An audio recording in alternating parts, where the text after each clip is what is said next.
아멘. 룻에 대해서 하도 이제 많이 들어서 누군지 대략은 아실 겁니다. 아주 교회를 다닌 지 얼마 안 된 분 아니고는 저도 이 룻이라는 여인에 대해서 몇 번 말씀을 드렸기 때문에 아마 조금씩들은 기억을 하실 겁니다. 물론 참 신기하게도 설교하는 것은 듣고 나면 그 다음 주에는 싹 잊는 게 또 은혜죠. 예, 그래야 또 새로 들어야 되니까 말이죠. 예. 1년 전, 2년 전에 들은 걸 그대로 기억한다. 감사한 일이죠. 예. 행함에 있어서는 감사한데 너무 꼬치꼬치 다 기억하고 있으면 너무 머리가 좋아도 좀 어렵기도 합니다. 가끔은 좀 잊어주셔야 좋을 때가 있는 겁니다. 자, 이스라엘이 하나님의 말씀을 따라서 800년 만에 가나안에 들어가기 바로 직전입니다.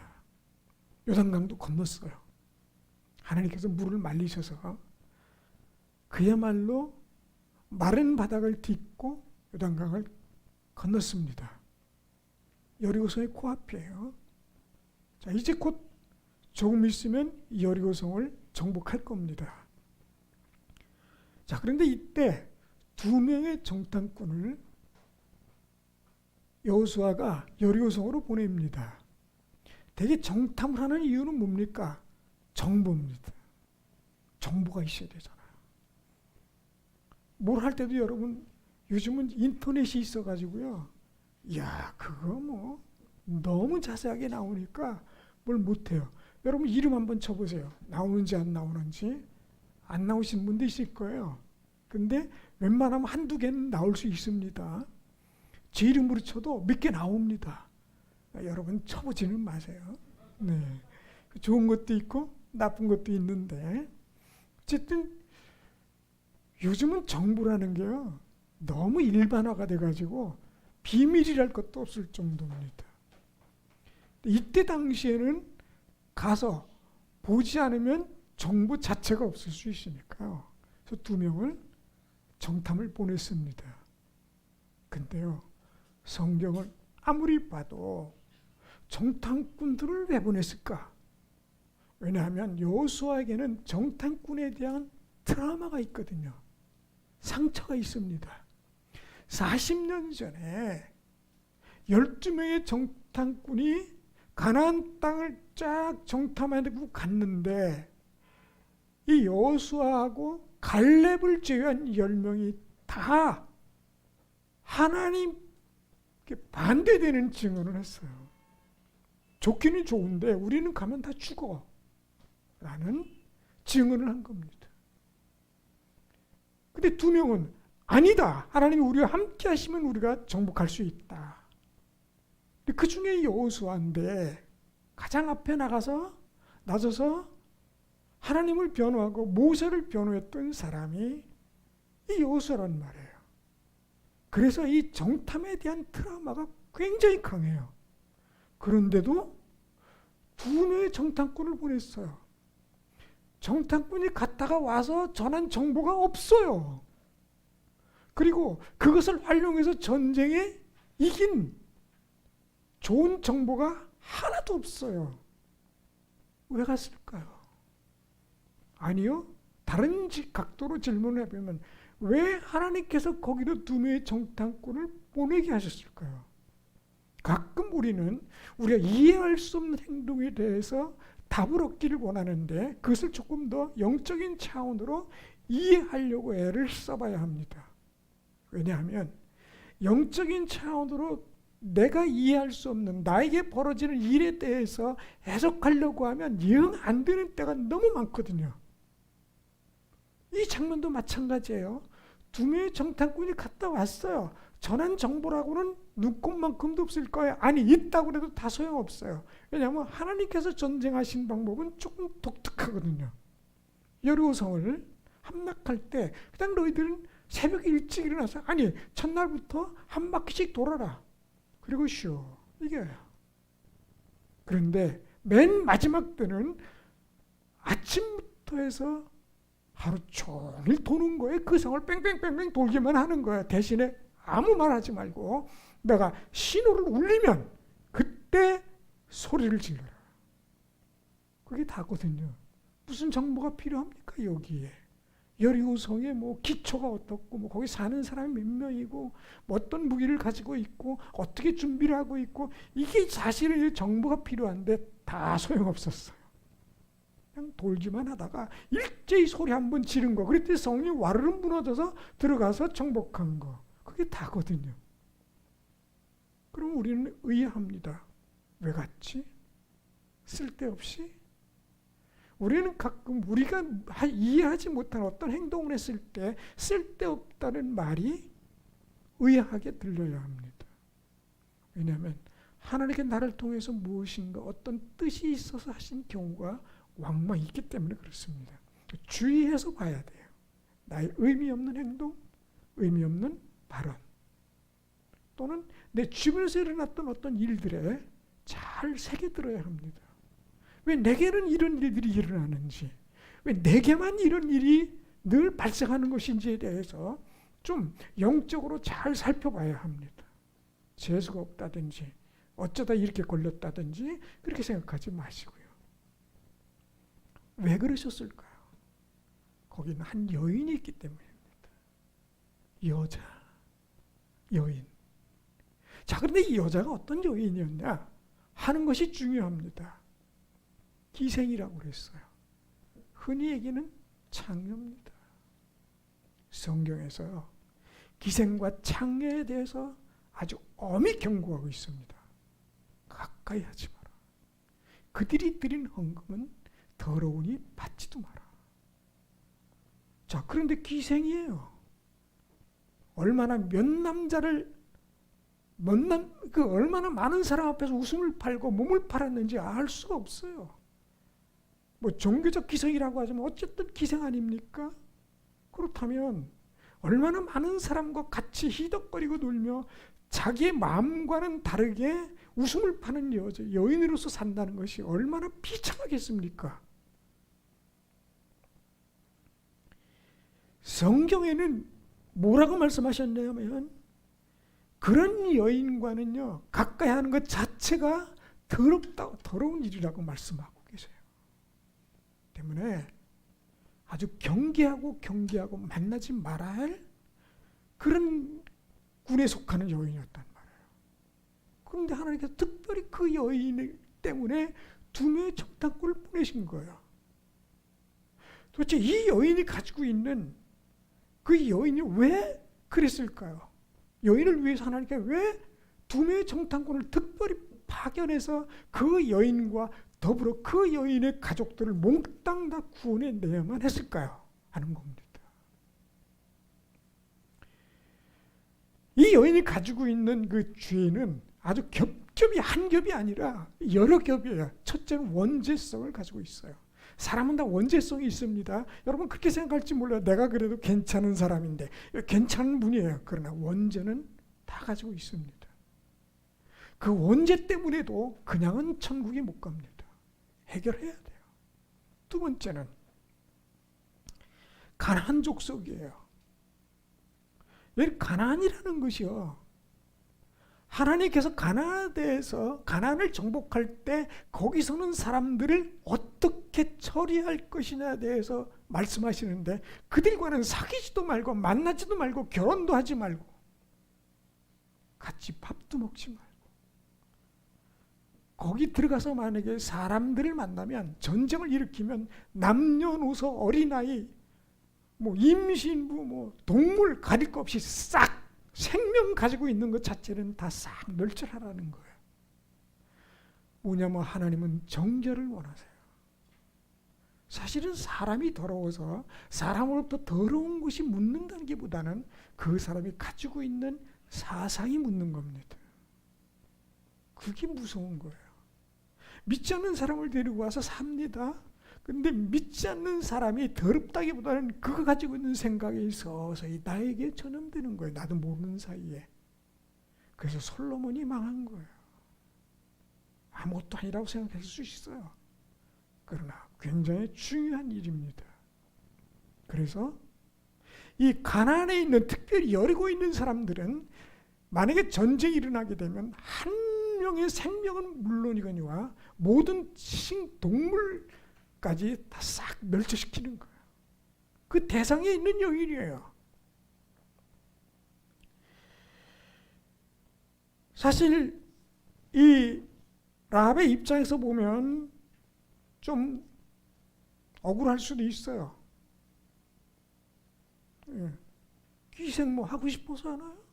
솔직히 우리가 직업이라고 하는 걸 갖고 계신 분들 계시지만 그거 뭐 좋아서 그거 하나요? 하다 보니 가는 거죠. 이 라합은 조금 전에도 말씀드렸지만 가난한 사람들 뿐 아니라 직업적으로 이게 문제가 있는 거예요. 여러분 직업도요 우리가 잘 골라야 돼요. 사실은 이 어쩌다가 기생이 되고 창녀가 되는지는 모르지만 솔직히 성경에서 이 기생과 창녀에 대해서 얼마나 경고를 하고 있는지 모릅니다.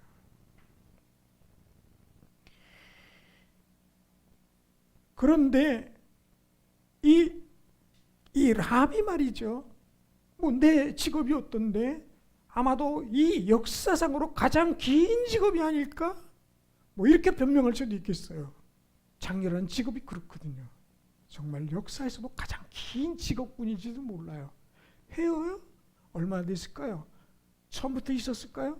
그러나 장녀보다는 아닐걸요. 직업 길이로 보면 말이죠. 벌이로도 그렇다잖아요.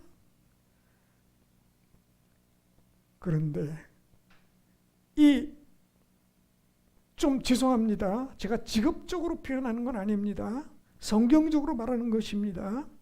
여리고성 사람들은 죄의 끔찍한 족속일 뿐 아니라 라합은 한마디로 피가 더러운 여자였다. 직업적으로도 그렇다. 그것이 일반적인 평가였다는 겁니다. 직업도 기생이죠. 창녀이죠. 어찌 보면 여성이 저지를 수 있는 가장 끔찍한 죄 중에 하나가 이것이 아닐까?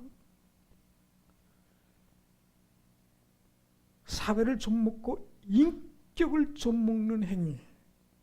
거기 들락거리는 수많은 남성들에게 어떻게 보면 범죄의 현장을 제공하는 것이잖아요. 그런 차원에서 보면 참 성경에서도 이 말씀하고 있는 대로 참 더러운 피를 가지고 있는지도 모르겠다. 어쩌면 그렇게 표현되는 것입니다. 그런데 하나님께서는 이 기생 라합을 하나님의 자녀가 되게 하기 위해서 2명을 보냈습니다. 전쟁반 의미 없는 정보로서 아무 가치가 없는 그 여리고성에 들여보냈어요. 그리고 찾아간 곳이 라합이 있는 곳이에요. 뭐 술집을 하고 있는지 모르죠. 뭐 그 와중에 2명의 정탐꾼이 창녀를 만나기 위해서 갔겠습니까? 어쨌든 들어가서 그 라합을 만났습니다. 인간 내면의 깊은 것을 보시는 하나님께서 우리 인간과 보는 것이 다르고 판단하는 것이 다릅니다. 여러분 혹시 사마리아 여인 기억하십니까? 남편 5이 이미 지나갔고 6번째 남자하고 살고 있는 여인이었어요. 예수님께서 그거 피할 곳이 없어서 어쩔 수 없어서 그곳으로 갈 수밖에 없기 때문에 거기를 가셨을까요? 사마리아를 말이죠. 주님은 그 여자 때문에 그곳을 지나가셨어요. 여인에게 하신 것이 뭡니까? 복음을 주신 거예요. 우리가 보는 것하고는 너무 다르잖아요. 우리는 어떤 걸 봅니까? 너 어느 학교 나왔어? 우리 한국 사람이 특히 좋아하는 거 그거잖아요. 또 이름이 뭐야? 나이가 몇 살이야? 왜냐하면 서열을 정해야 되니까. 한국의 독특한 문화예요. 네. 그리고 어느 학교 나왔어? 근데 뭐 S대쯤 나오면 SKY쯤 나오면 높게 보잖아요. 벌써 힘도 들어가고 말이죠. 거기 나왔다고. 그런데 이름 없는 뭐 어느 지역에 대학교 나왔다 그러면 어느 대학 나왔니? 그러면 대학교 나왔어. 그렇죠. 좀 그렇잖아요. 그게 우리 한국의 독특한 문화입니다. 그리고 재산이 뭐냐? 집이 뭐냐? 그리고 가지고 다니고 있는 차가 뭐냐? 그거 가지고도 또 서열을 정합니다. 그게 우리가 보는 사람이 보는 사람을 평가하는 기준입니다. 그러나 주님은 그런 것 전혀 고려하지 않아요. 그가 어떻게 살아왔든 그의 전적이 어떻게 됐든 그가 남편이 몇이 있었든 몇 놈하고 잤든 그거 관여하지 않으셨어요. 그렇다고 그렇게 막 살라는 거 아니죠. 잘 들으셔야 합니다. 그럼 괜찮네. 이건 아니거든요. 솔직하게. 이 여인 비록 그 가나안족 속에 여리고성에 살고 있었고 많은 사람들이 찾으면 가야 되고 또 그 사람들을 위해서 내 마음에 아무리 큰 슬픔을 가지고 있어도 웃음을 띄워야 되는, 웃는 것처럼 해야 되는, 술을 따라야 되는, 때로는 잠을 자줘야 되는 처절한 삶을 살고 있던 여인이에요. 마음속에 가지고 있었던 건 전혀 다른 내용입니다.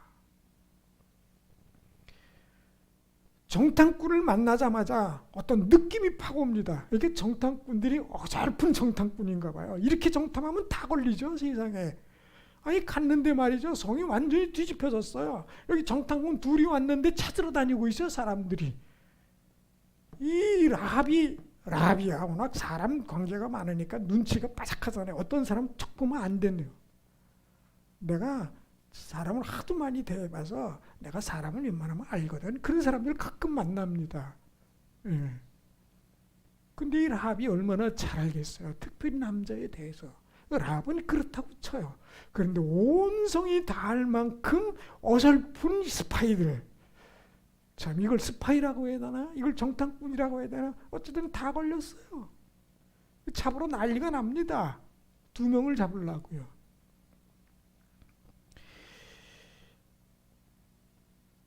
주님께서 이 여자가 있는 곳을 2명이 찾아가게 길을 열어주셨어요. 우리가 어떤 것을 선택하고 어떤 길을 갈 때 늘 2개 또는 3개, 4개가 나타납니다. 더 많이 나타날 수도 있어요. 그 중에 하나를 고르면서 가는 거거든요. 결혼할 때도 그렇잖아요. 이놈이냐 저놈이냐. 예. 그 중에 한 놈을 고르는 거거든요. 물론 오로지 한 명이면 그렇겠습니다만은, 예. 그 중에 내가 괜찮다고 생각해서 결정했는데 지내보면 아닌 경우가 왕왕 있잖아요. 예. 근데 이 2명의 정탐꾼이 그 성을 어디로 들어갔어요? 어디로 갈까? 사람을 피해서 갔는데 라합에게 갔어요. 누가 그 길로 인도하셨을까요? 머릿속에 여러분 다 답이 나와 있지요. 예. 그 여인에게 가서 이 2 정탐꾼이 한 것은 그겁니다. 전도예요. 그 여인의 가장 필요한 것이 무엇입니까? 전도예요. 여인이 마음속에 아무리 큰 슬픔을 가지고 있어도 물론 경제적으로는 아마 부족하지 않게 살 수 있을 거예요. 그러나 이 여인의 마음속에 흐르고 있는 그 눈물의 큰 샘은 누구도 몰라요. 누가 아십니까? 하나님만 아세요. 그래서 그 여인에게 2명을 보내셨어요. 기껏 하고 온 게 2명이 기껏하고 그 여인과 맹세하고 옵니다. 먼저 여인이 제시를 해요. 나와 우리 가족을 살려라. 그때 2명이 말하면 좋다. 그렇게 하는데 대신에 이 집에 전부 모아라. 그리고 창문에 붉은 커튼을 내려라. 그럼 우리가 보고 너희 가족만은 살려주마. 여러분 전도는 그렇게 시작하는 건지도 몰라요. 어쩌면 나뿐 아니라 내 가족이 사는 이유는 여러분 때문인지도 모릅니다. 거기서 시작하는 거예요. 하나님께서 여러분만을 구하기 위해서 여러분을 누구를 통해서, 어떤 사람을 통해서, 때로는 아내가 됐든 남편이 됐든 친구가 됐든 지인이 됐든 아니면 원수 같은 누가 됐든 그 사람을 통해서 복음을 접하게 됐을 때 하나님을 만나게 되는 거, 누가 부르셨어요? 그분이 부르셨어요. 그를 구하기 위해서. 과거는 중요하잖아요. 사람은 그 여인을 보고 별의별 소리를 다 할 겁니다. 더러운 년, 유전자가 잘못됐다느니, 네 부모가 그렇다느니, 너는 더러운 피를 가졌다느니 별의별 소리를 다 할 겁니다. 그러나 주님은 그 여인을 깨끗이 씻으셨어요. 뭐 주님이 쓰셨다는데, 주님이 부르셨는데 누가 뭐라 그럴 겁니까? 세상의 평가는 중요하지 않아요. 주님이 나를 부르셨다는 것 자체가 중요한 겁니다. 아주 콕 찍어서, 아무리 1000만 명이 나를 비웃고 내가 그 사람 가운데 있어도 주님은 그 사람을 정확히 부르십니다. 이 여인의 축복은 그겁니다. 그리고요, 놀라운 축복은 또 뭐냐 하면, 그가 어떤 여인으로 살아가게 되냐 하면 그게 남편이 중요합니다. 남편을 잘 만나야 된다고 그러는데, 그런데 이 여인이 만난 사람이 누구냐 하면, 정확하게 이 라합이 그 라합인지 모르지만 성경에 예수님의 계보를 쭉 훑다 보면 중요한 사람이 이름 하나 툭 튀어나오는데 그게 누구냐면 살몬입니다. 살몬이 라합을 통해서 아들을 낳았어요. 그게 누구냐? 보아스입니다. 보아스가 누구와 결혼했냐면 오늘 본문에 나오는 룻입니다. 이 룻을 통해서 누구를 낳느냐? 오벳을 낳습니다. 오벳은 이새를 낳고 이새는 다윗을 낳습니다. 계보가요, 왕가의 후손을 낳았어요. 그리고 이 다윗의 후손 중에 누가 나십니까? 예수 그리스도가 나십니다. 놀라운 축복이죠. 우리는 흔히 이 여인을 더러운 여인이다, 창녀다, 기생이다, 뭐 배운 것도 없고 어쩌고 말하지만 주님은 깨끗하게, 그 여인을 정말 깨끗하게 만드셔서, 그래서 다윗 왕의 왕가의 족보에 들어가게 하고 예수 그리스도의 족보에 들어가게 됩니다. 이만한 축복이 또 있을까요? 오늘 본문의 여인 나오는 룻이라는 여인을 얘기하기 전에 상당히 서론이 길었지만 룻은 또 어떠냐? 참 라합과 별반 그냥 외적인 모양으로 봐서는 다르지 않습니다. 왜냐하면 이 본문에 나오는 룻의 지파가 뭐냐면 모압 지파입니다. 모압은 누군가 하면 참 이름도 비슷하네. 그러고 보니까 아브라함의 조카 중에 롯이 있습니다. 오늘 본문에 나오는 여인의 이름은 룻이고 아브라함의 조카는 롯입니다. 참 우와 우가 좀 다른데요. 그런데 이 롯이, 아브라함의 조카 롯이 두 딸하고, 물론 두 딸이 아버지를 속여서 그랬지만 큰 딸이 아버지를 속이고 잠자리를 같이 하고 아들을 낳았어요. 그게 누구냐면 모압입니다. 그 후손이에요, 룻이. 그렇다면 폐허무도한 가족입니다. 이런 세상에 이런 일이 어디 있습니까? 딸이 아버지를 속이고 술을 먹이고 잠자를 해서 아기를 낳는데 그게 모압이에요. 그래서 성경은 이 모압 족속에 대해서 이렇게 정의를 내립니다. 모압 족속은 영원히 그의 후손은 내 성전에 들어오지 못하게 하라. 영원한 저주를 받는 족속이에요. 그런데요, 이 룻이 모압 지역에 살고 있었습니다. 그런데 모압 지역까지 흘러 들어간 한 가족이 있습니다. 남자는 엘리멜렉이고 그 여자 이름은 나오미입니다. 이름이 아주 굉장합니다. 엘리멜렉 여호와는 나의 왕이시다. 나오미는 기쁨이다, 즐거움이다. 근데 좀 살고 있던 지역에 좀 가뭄이 와서 그 지역을 떠나서 좀 잘 살아보자고 가지고 있던 재산 다 팔고 모압 지역에 살았습니다.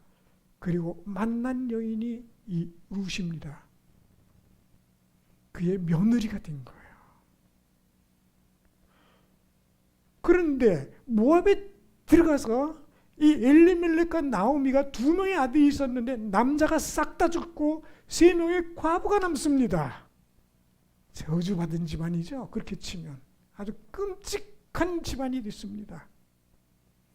나오미가 견디다 못해 나 이제 내 고향에 가야 되겠다. 그리고 떠나는데 두 명의 며느리가 따라 나옵니다. 어머니랑 같이 갈래요. 그러다가 아무리 생각해도 나오미가 이대로 세 명이 가서는 안 될 것 같아요. 그래서 두 명의 며느리에게 설득하죠. 너는 너희 고향 집에 가서 다시 재혼하거라. 내 희망이 없다. 그러니 떠나거라. 그랬더니 첫째 며느리가 말이죠. 어머니 그래서는 안 돼. 우리 같이 가요. 그리고는 어머니 뒤돌아 가잖아요. 제가 좀 연기를 못 해가지고. 근데 룻은 어떻습니까? 저에게 죽음으로 갈라서기 전까지는 저를 떠나가게 하지 마십시오. 어디서 많이 듣던 얘기죠. 이 결혼식에서 검은 머리 밥 뿌릴 때까지 헤어지지 말라. 그런 언약을 받을 때 하는 얘기입니다. 그런데 어머니의 약속하면서 중요한 단어를 하나 흘립니다. 하나님이 나의 하나님이십니다. 왜 이 거룩한 가족을 왜 굳이 모압까지 가서 거기서 다 죽게 만드시고 이 다시 여기까지 오게 하시려는 거예요. 잘 됐으면 어떻게 됐을까요? 거기서 이 집안이 가서 정말 잘 되고 죽지도 않고 병도 안 나고 그렇게 잘 살았다면 돌아왔을까요? 안 돌아왔을까요? 그건 겪어봐야 하는 일입니다. 그러나 하나님께서 이 룻을 찾으셨어요. 하나님께서는 하나님의 자녀가 이 세상에서 아무리 잘 살아도 그것보다 더 중요한 것이 있다는 걸 아시기 때문에 그를 찾아오시고 만나주시고 구해내십니다. 그렇게 하나님께서 여러분을 한 사람 한 사람 찾으신 거예요. 이게 얼마나 놀라운 축복입니까? 우리 서로 모르는 사람이잖아요. 근데 여기 한 교회에서 교인으로 앉아서 예배를 드리고 있잖아요. 예. 그게 누가 됐든 남 원장님이 됐든 김 원장님이 됐든 찾아가서 복음을 전해서 데리고 왔어요. 뭐 찾아왔든 어쨌든 말이죠. 그렇게 해서 우리가 한 교인이 된 겁니다. 이게 우리가 찾아온 게 아니에요. 내가 찾아간 게 아니에요. 하나님께서 찾아가셨어요. 그리고 하나님께서 이곳으로 불러오셨어요. 왜요? 구원하게 하시기 위해서. 하나님의 은총과 그 섭리는 너무 놀랍고 커서 우리가 다 이해하지 못합니다. 그러나 주님은 우리의 다른 것 하나도 보지 않으십니다. 학교 다녔냐 안 다녔냐? 얼마나 많이 배웠냐 안 배웠냐? 재산이 얼마나 많으냐 적으냐? 무슨 차를 타고 다니냐? 걸어만 다니느냐? 이런 것 전혀 보지 않으시고 오직 우리의 내적 심령 하나만 보시고 찾아오세요. 우리를 직접 만나주시고 이곳으로 불러주시는 겁니다.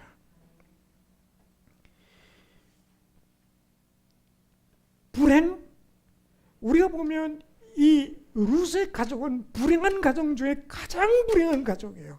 세상에 이런 가정이 어디 있습니까? 하나 죽어도 힘든데 그 집에 가장 죽고 또 남편 죽고 또 뭐 그 집에 남아있는 남자가 다 죽었으니 얼마나 불행한 가정입니까? 그런데 이 룻이 와서 이 어머니를 따라서 왔는데 만난 사람이 누구냐? 보아스입니다. 보아스가 누구냐? 라합의 아들입니다. 라합이 살몬이 라합을 통해서 보아스를 낳았고, 보아스가 룻을 통해서 오벳을 낳았고, 오벳이 이새를 낳았으며 이새가 다윗 왕을 낳았다. 이게 족보예요. 아무리 우리가 생각할 때 그 사람은 아닙니다. 그 사람은 안 됩니다. 그 사람은 교회 와서는 못 되는 사람입니다. 그럼 하나님께서 그를 사랑하실 리가 없습니다. 그건 우리 생각에 하나님께서 보시는 시각은 우리 인간과 너무 독특하게 다릅니다. 구별과 차별 없어요. 똑같이 대하십니다.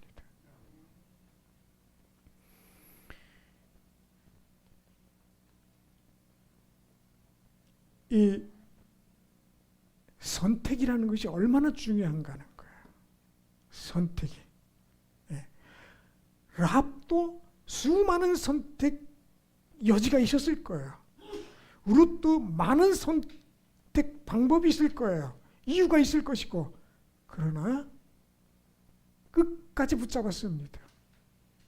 여러분 평생을 여러분이 선택한 그 잡은 것을 놓지 마시길 바랍니다.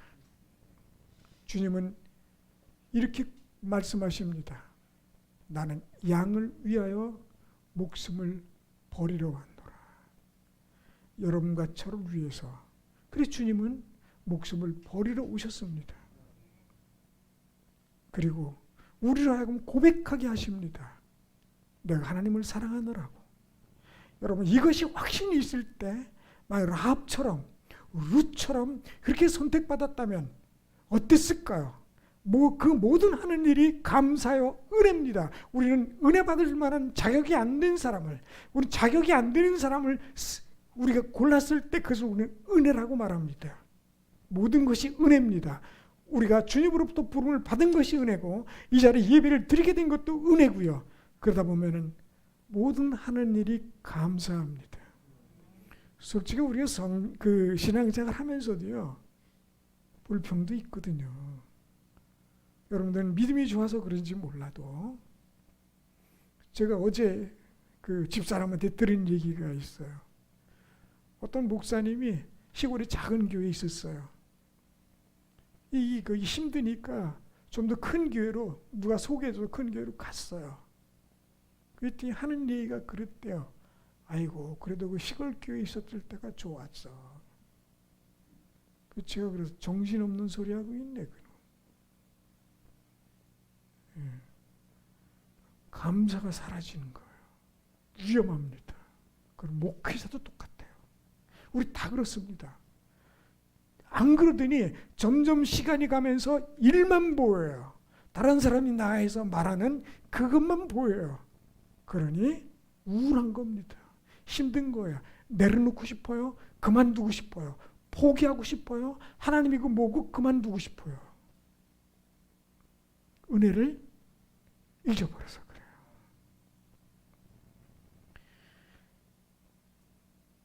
하나님이 나의 하나님이시니이다. 이 고백이 은혜가 되고 충만하시기를 주의 이름으로 부탁을 드립니다. 다 같이 기도합니다. 주님, 저희를 부르신 그 은혜 감사드립니다. 늘 마음속에 충만케 하여 주시옵소서. 어느 것도 이 은혜와 감사를 빼앗지 않게 하시고 빼앗기지 않게 하여 주시옵소서. 감사드리며 예수님 이름으로 기도드립니다.